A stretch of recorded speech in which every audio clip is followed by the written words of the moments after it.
রাহুল, দাদি, আমি আজ বাহাদুরকে স্কুলে নিয়ে যেতে চাই। ঠাকুরমা, অবাক হয়ে, স্কুলে বানর যাবে কেন রে বাবা? এ কেমন কথা? রাহুল, ওকে আমি অ আ ক শিখিয়েছি। এখন ও পড়তে চায়, বই নিয়ে বসে থাকে। ঠাকুরমা হাসতে হাসতে, ঠিক আছে, কিন্তু স্কুলে ওর সব দুষ্টুমির দায় তোরই। আজ রাহুল স্কুলে এসেছে তার বন্ধু বাহাদুরকে নিয়ে।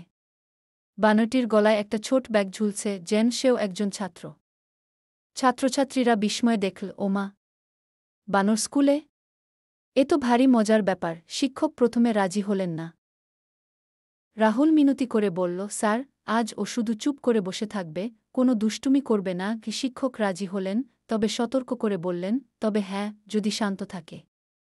ক্লাস শুরু হতেই সবাই মন দিয়ে অ থেকে ওই লিখছে।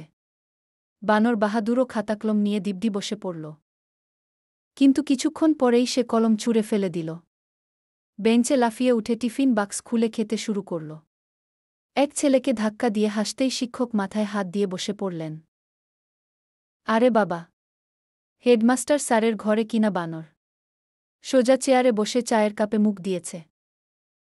হেডমাস্টার স্যার তো রেগে লাল। স্কুলে বানর! এটা কি চিড়িয়াখানা নাকি, বলে চিৎকার। শিক্ষক মশাই তক্ষুনি ঠাকুরমাকে খবর দিলেন। এখন সবাই মিলে বানরটাকে সামলানোর চেষ্টা করছে। কি মজাই না হচ্ছে!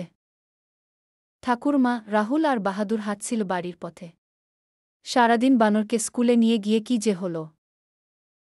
ঠাকুরমা বললেন, দেখলে, আমি তো আগেই বলেছিলাম বানর স্কুলে মানায় না। ও তো শুধু দুষ্টুমি করে। কি?